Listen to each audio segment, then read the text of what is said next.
need to be like this person. No, Ben Simmons need to be like Ben Simmons. No, the hell he doesn't. Now, No, actually. All right, welcome back to the show, everybody. Hope you all having a good day so far. So, I actually, did I have a request? I think I had a request to check this one out. I can't remember anymore. But this is a Commissioner Dynamo video that caught my eye. And it's titled, When You Spoil a Player Who Doesn't Love the Game. And if I remember correctly, did this have yeah, I think this is Ben Simmons, you guys, which is why I wanted to do it. So I think this is going to be about Ben Simmons or about Ben Simmons and other players like him. But either way, I'm curious about it. I haven't checked in on Dynamo in a couple days, so it's time to do it. Guys, like I always do, I'm going to link the original video from Dynamo in the description. You'll also see a list of channel members. And shout out to you guys. I really appreciate you. I think by tomorrow, I'll be back on track for 2 videos a day. I'm pretty sure I got everything figured out. So today's going to be the test run, see if everything is back to normal. Yeah, Microsoft, they done failed me. This is the first time they've really failed me since I was a kid. And I've been using Microsoft stuff since Microsoft DOS 3 back in the day. So anyways, it is what it is, but technical difficulties, I think we're good now. So we'll see. Anyways, guys, like the vid if you could. Hit that hype button if you could. I'd appreciate it a lot. Hope y'all are doing well. And let's get on with it. Told me when we were talking yesterday. Yeah. Not everyone loves the game. Not right? everyone They love loves the the money. game. Max Kellerman recently sat down with Rich Paul. Not only is he LeBron's agent, but he's also the agent of many other high-profile NBA players, as well as the man who's currently rolling deep in a deal. Clutch Sports really can't get anybody. He used to represent Has-Been before he cut ties with him. Yeah, he's like the leader of Clutch Sports as well. In this podcast with Max, he proceeds to expound upon the nature of not only a Ben Simmons, but also, I believe, a growing list of players in the modern NBA. Awesome. So Ben Simmons checks all his, and then he's box. full. He's not hungry anymore because he ate everything. He ate. He got it all quick, too. First Everything round was pick fast. or number 1 overall pick, rookie of the year, da-da-da-da-da. Don't forget the $49 million Nike contract. Right. I forgot he had a Nike deal on top of his I didn't know he had a Nike deal. Holy crap. ill-gotten gains. And I thought the IRS was the biggest thief in the world. Total earnings? This guy made $200 million on basketball? Him? In the world. Okay, last I checked, he was in a 1-year deal with the Clippers. Is he still there? I haven't seen him play. The shoe deal, and then also the second deal, which you get to, which is a max deal. It depends what your mountain is. If your mountain, some other guys, the mountain's the championship. It was like an interview with Derek Jeter. Yeah, Ben Simmons, I've been calling him out for ages because of this. Because Max is right. His ceiling is not winning. His ceiling was fame and riches, and he got that right out of the get-go. And that's when he stopped trying. He stopped caring. One of the New York tabloids. And he'd already won 5 World Series. He'd won a World Series MVP. He'd never been MVP of a regular season. He won a batting crown, the whole thing. And they said, what's the one thing that you want that you don't have in your career? You know what he said? The one thing he didn't have that he wanted? A 6th ring. Damn. Because Derek Jeter, what his mountain is winning. Greatness. The championship. So, Yes. so a normal person would think, he's already got championships. He's like, yeah, those are fine. I want the next championship. Yes, but that's Derek His Jeter. mountain is different than Ben Simmons. That's okay, but that don't make here's what I'm saying.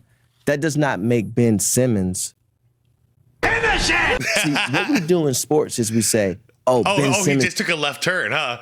Yeah, he was about to say it, but then he stopped saying it, and he took a left turn to say something else. Need to be like this person. No, Ben Simmons need to be like Ben Simmons. No, the hell he doesn't. No, actually. Ben Simmons No, stop it. I'm with Max, and I'm with Dynamo. needed to be like someone else because it's a waste of talent. No. Outrage, Max, free. No. That's not necessarily true, Max. That's you as a fan Yeah. wanting more. You know, for someone named Rich, he uses. I mean, if I was the owner of the team, I'd also want more. I'd want more return on my investment. So it's not just a fan thing. It feels like you're scamming the game that we love. It's a protection thing. I don't like seeing people gaming the system like this. I don't like people gaming the system of anything I care about, out there, because you know how it is. That's why we can't have nice things. We come up with good programs and good systems, and then humans inevitably figure out a way to exploit it within a couple of months. Very poor choice of words. Would an NBA franchise not... Wait, what did he say? Hold up, let me back it up 10 seconds. Max, that's you as a fan wanting more. You know, for someone named Rich, he uses a very poor choice of words. Would an NBA franchise not want the same thing? Would they not want the best out of their players, especially their star players? 100%. Wanting more from mediocrity is a crime? Both the fans and the desires of the front office co-align at that end. I mean, but this is Rich Paul here. We're talking like this guy is he's all about the money. Max is like, he's more like the majority of us, like me, and I'm sure the majority of you guys who really care about the sport. We really care about the game and we're protective over it. He's just here to max out on the riches. You're figuring out who you want to draft. If you're figuring out who you want to pay. They took him number one. If you're figuring out who you want to acquire, you don't want Ben Simmons because it's a dead end. Well, you're not going to get a championship. But here's what I'm saying. You're not saying it on draft day. You're saying that now. Yes. But that's I have more information. Yeah, that's what the scam is. It's like a bait and switch. You're playing the cards face up at that point. Huh? So he agrees that the hand was trash, yet refuses to condemn it. Then deflects from the obvious conclusion that has been supported by statistical fact that Ben Simmons is a failed prospect. A historic one at that. Yeah. This is why his most recent agent dumped him, because he was delusional. He probably caught some of the delusion from Rich Paul himself. Yes men agents who don't tell you what you need to hear, but will instead tell you what you want to hear. And his career's not over. The book is still open. Okay, it seems like Rich Paul is taking the perspective of like, well, it's not like the owner's fault, or it's not their fault for drafting him, which obviously we all know that. We all know that. They thought Ben Simmons was going to actually be around and care and try to be a winner, but it turned out no. That's not what we're talking about. We're talking about if you game the system like this, then it opens the door for more people to game the system like this.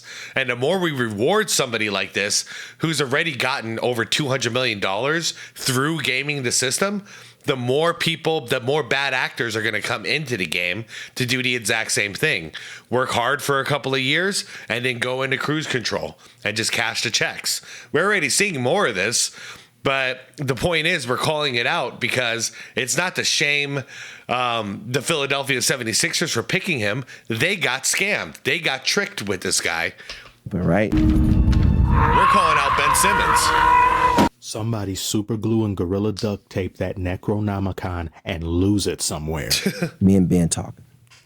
And I had the conversation. I said, Ben, you got so much left in the tank, bro. If you just become a pick and roll 5 at the end of games, because you're able to, your playmaking ability makes you a different rolling big. Where you rolling down the lane, dunk, the man rotates over, kick to the, if Make you the just right become read that, and perfect you're pass. you're $30 million player. You practically have to coerce him. $30 million player, man. The problem is that he's soft, so you want him to play center. He said like a 0.5. Like, I don't think he can handle that. He can't handle the bump and grind of that. Manipulate this man with promises of more generational wealth to get him to pick up a basketball. The question isn't, do you still want to play, Ben? It's, do you want to make more money? You nailed it, Dynamo. You just freaking nailed it right there. That is the problem. Because he doesn't want to hoop. He doesn't love basketball whatsoever. And in my opinion, once a bait and switch is exposed, it's time to just move on, block, ghost, and never look back. That's how I am in the real world, and that's how it should be in the workplace. Oh, you bamboozled us? All right, the second your contract is over, get out. Just get out of here. You're not coming back. You made enough. But he was his agent once upon a time. Especially when there's millions of people trying to get into the league. Make room for the new guys. You know, might have better luck with some new young blood.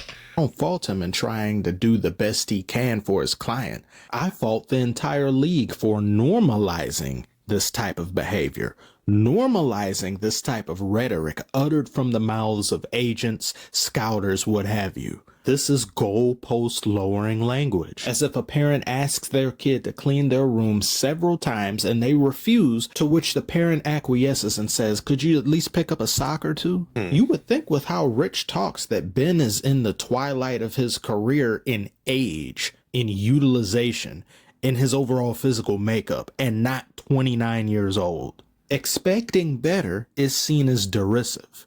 Holding one accountable is seen as toxic. Both of which are just some of what I believe will leave the league worse for wear as time goes on. Say that 3 times fast. Believe will lead the league. Believe will leave the league. Lead. Max comparing a player's ambition to a mountain was an apt description. But to be honest, to compare a Derek Jeter's mountain to other players across sports is unfair. You don't get Derek Jeters often. Yeah. You don't get Kobe's, Jordan's, Muhammad Ali's often at all. That's what makes them special. I agree with Rich Paul that every player's mountain is different. However, back in the day, those same mountains were always in proximity of the primary mountain being a title. Yeah, I definitely agree. There's different levels to this. I mean, guys like Brady and Jordan pretty much sacrificed their first marriages for the love of the game. Want more fame, get a chip. You want more money, get a chip. And if you weren't a superstar caliber player and wanted more money, playing for a championship team or a team relative to one that sees great playoff success increases your chances exponentially. Mm-hmm. And this is the main problem with Jordan called it out a long time ago. Remember when he said the difference between back when I played to how it is now is nowadays you get paid based on your potential alone. And that's a big problem because a guy like Ben Simmons comes around. He did have the potential to be, I mean, who knows? He could have been one of the great ones for all we know. But the problem is he didn't get paid to be great after he became great. He got paid as though he was great based on the potential that, hey, Ben might be great someday. And this causes a lot of freaking problems. And the endorsements come in too. Like, why does he have a Nike deal? You know, why in the world would he get a Nike deal? Everyone is just fighting over who's going to get, lock the player down first. Whether it's a shoe company or a team, everyone is afraid of losing out on the opportunity. So then it's like, I don't even know how to stop the problem because everyone is going to throw money at these guys right out of the get-go. Unless they start learning the lesson, like Ben Simmons, bad return on investment, I assume. Zion, probably a bad return on investment. All roads led to a championship being a solution to one's desires for enrichment, prestige, and so on. So even if you weren't in it for the right reasons, many of your interests would align with those who were in it for the right reasons. And if you did make it to the mountaintop, most of the time everybody wins. But nowadays in the NBA, conquering mountains is too much work, too much adversity. And if a mountain's moved, it's moved in the direction of more money. I like to give all athletes the benefit of the doubt. 3 different franchises gave Ben Simmons a benefit of the doubt, and a 4th tried to as well until he turned them down for... The Knicks, looks like, okay, Knicks, Nets, and the Clippers. Wait, after he split last season between, okay, never mind. So, yeah, okay, so he did go from the Nets to the Clippers. I didn't even see him play in the Clippers. So it looks like the Knicks are also off. We're also at least offering him something. Fishing. See what I did there? Double entendre. There's a play. Hold on, I missed your joke. Different franchises gave Ben Simmons a benefit of the doubt, and a 4th tried to as well until he turned them down for fishing. See what I did there? Double entendre. There's a player on the Knicks who we just beat, by the way, but that's neither here nor there, named Yabusele. Gershon Yabusele. I hope I'm not mispronouncing that. He currently isn't playing too many minutes for the Knicks, but this isn't bothering him in the slightest. And he explained why that is, including his choosing to play in the NBA rather than in Europe. He said if you play 3 years in the NBA, you get a lifetime pension. After 4 seasons, medical expenses are covered for life. Wow. And after 5 seasons, medical coverage is extended to the entire family. He goes on to say, I want to I didn't know that. That's hella good benefits, man. So yeah, you play 3 years and you're looking good. For 5 years here in the NBA so that my family can benefit from that lifetime care. You never know what can happen in life. Hearing honesty like that is refreshing and also admirable. It is, actually, and it's very mature. He has a clear goal in mind he wants to accomplish, something to get out of the NBA. And while it may not be a championship he mentioned, it's still something that people, regardless of race, religion, or creed, can relate to. And the unfortunate truth that he said, and you never know what can happen. Something that many Europeans and others abroad who play in their respective leagues have experience with. Uncertainty. When your future isn't mapped out and guaranteed and you have a family to support, you will yourself to play the game of basketball come hell or hot water. When generational wealth and security is given to you too quickly, one can often take it for granted through a lack of discipline. And it becomes very hard for you to be diligent in your job and continue to want to improve, because what's the point? It's already guaranteed. I've said over and over, guaranteed. Yeah, I don't even have to say it because you're already saying it. I've been saying it too, man. Contracts shouldn't be a thing. 100%. But a lot of different sports in North America have guaranteed contracts. They just go about it in different ways in the NBA. And they also aren't being paid as much as NBA players up and down the roster. Star for stars in different leagues aside, because, yeah, they're all relative somewhat to each other. But when you have Rich Paul... I'm sorry. I was just watching this play. Like, this is the worst fast break I've seen in a while. Look at this. Aside, because, yeah, they're all relative. I mean, this is the most obvious, like, lob. Like, right somewhat. Here, lob. Or actually, you don't even have to lob at this vantage point. Bounce pass. You're right there. Right there. There's your bounce. But what's he do? To each other. Get that shit out of here. Rich Paul telling Ben Simmons to do the bare minimum of his abilities and he'll be guaranteed $30 million, doesn't make for a very serious league. Yeah. And it's sure to create more Ben Simmonses in the future. Ben Semi truck. Oh, God, they're multiplying. The three of you combined still couldn't shoot 60% from the free throw line. Seeing this nightmare just now done scared me into wanting to talk some hip hop. It's been some months since I did that. Nice. Maybe for the next upload I will. Perhaps. Probably. I don't know. Who knows? Great video. Oh, man. That's the thing. If it's just, if I knew it was just one guy and we could just get this guy out of the league, Ben Simmons, then it wouldn't be such a big deal, but I would still be calling out the fact that why the hell are people offering him contracts? Like, come on, dude. I just don't understand that at all, but whatever. The problem is that we're going to have, it's a copycat. The world is a copycat world. So when somebody sees, oh, shoot, he got away with all this, maybe I can do the same too. That's the problem. We don't want to see this multiply. Because then next thing you know, half of the NBA is going to be people that don't even care about basketball. And they're just not even trying to win the game. They're just trying to make as much money in a short period of time as possible, game the system, get that big fat 5-year contract, worth like $100 million or $200 million, and then cruise. Start faking injuries, start doing all this crap. We don't want that. Because then, what does that mean? We're watering down the league with a bunch of people who aren't even trying to win. So then at that point, winning does not mean nearly as much as winning used to mean when everybody was all in. It didn't matter how much they were getting paid. At the end of the day, they wanted to win the damn game for their pride and ego. Anyways, that's the goal. That's why I like calling this out, and I'm glad other channels like Commissioner Dynamo here is calling them out as well. Gotta call out scammers in whatever industry it is. You're conning the system, you're wasting people's money. We should be calling this stuff out. Anyways, I am out of here, guys. I will see you tomorrow. Like I said, I do plan on doing 2 videos tomorrow as long as all the equipment is working correctly. And hopefully this video comes out nice and clean, and that's my goal for this one, and getting back to normal. So anyways, guys, thanks for watching. Leave your comments down below. We'll have a good conversation like we always do. I appreciate you all watching with me. Go check out Dynamo's channel if you haven't done it yet. And yeah, like the vid, subscribe to the channel, all that good stuff. And most importantly is to be water, my friends. Don't be a Ben Semi.